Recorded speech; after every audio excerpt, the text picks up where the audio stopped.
자, 국감은 조금은 씁쓸하게 마무리가 됐지만 앞으로 남아있는 정치 이벤트가 여전히 많습니다. 우선 내일 문재인 대통령 시정연설이 있고요.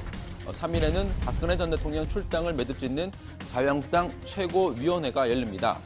오는 10일엔 홍종학 중소벤처기업부 장관 후보자에 대한 청문회도 예정이 돼 있죠. 이 가운데 지금 가장 뜨거운 쟁점이 되고 있는 정치 이벤트를 집중적으로 살펴보겠습니다. 바로 홍종학 청문회입니다.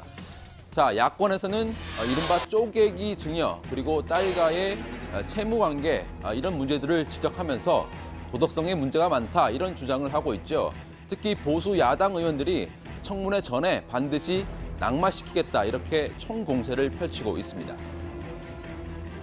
재산 상속 쪼개기 분할하고 딸한테 돈 빌려주고 이자 받는 사채 이런 등등이 나오는 게 이게 문제가 있어요 지금.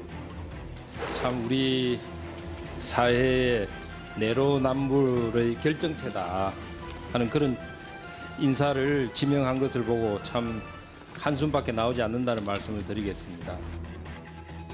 그렇습니다. 내로남불.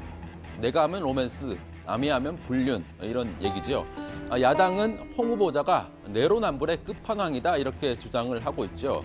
하지만 홍 후보자는 적법하게 증여를 받고 적법하게 세금을 냈다 이렇게 억울함을 토로하고 있습니다. 한마디로 세금을 다 냈으니 문제가 없다는 해명인데 어디서 많이 들어본 이야기 같아서 과거 영상을 하나 찾아봤습니다. 국민들이 법조인이 아니잖아요. 그죠?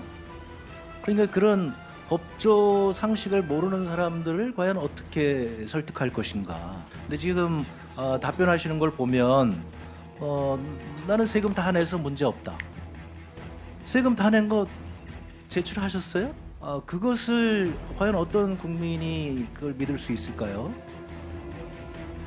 네, 2년 전에 홍 후보자가 황교안 당시 총리 후보자에게 했던 발언입니다. 야당은 홍 후보자의 이런 과거 발언을 내밀면서 내로남불의 전형이다 이렇게 주장을 하고 있습니다. 홍종학 후보자는 좌파 특유의 내로남불의 결정판, 위선의 극치로서 언행 불일치의 챔피언이라고 얘기하겠습니다. 청와대는 인사 추천과 검증 관계자들을 즉각 전면 교체하고 홍 후보자에 대한 지명도 즉각 철회하며. 자, 이렇게 야권의 파상 공세가 이어지자 청와대 고위 관계자가 정면으로 반박하고 나섰습니다. 한마디로 위법 사실이 없다. 도덕적으로 문제가 있는지도 의문이다. 이런 주장이었습니다. 딸에게 증여세를 빌려줬다고 하는데 증여세를 못 내니까 빌려주는 방식으로 내고 그 이후에 건물 임대료로 갚아나가는 것은 상식적인 방법 아닌가요? 합법적으로 증여세를 냈다면 불법은 아닌 거죠. 도덕적으로 나쁜 사람으로 몰고 가는 것을 이해할 수가 없습니다. 칼럼니스트가 언론의 부에 대물림은 안 된다고 썼다면 그 칼럼니스트는 장모가 증여해주는 거 안 봤습니까? 자, 청와대가 적극적으로 방어에 나서자 여당도 발빠르게 움직였습니다. 여기저기서 방패를 꺼내 들었습니다. 쪼개기 증여가 아니라 이것은 국세청이 적극 권하고 장려하고 있는 분할 증여입니다. 증여를 하는 모든 분들이 이런 분할 증여를 선택하고 있습니다. 증여와 관련해서는 증여자의 의도가 가장 중요한 문제입니다. 할머니는 유독 손녀를 예뻐했고 그 연장선상에서 뭐라도 주고 싶은 마음에 소득이 발생하는 상가 지분을 나눠준 것입니다.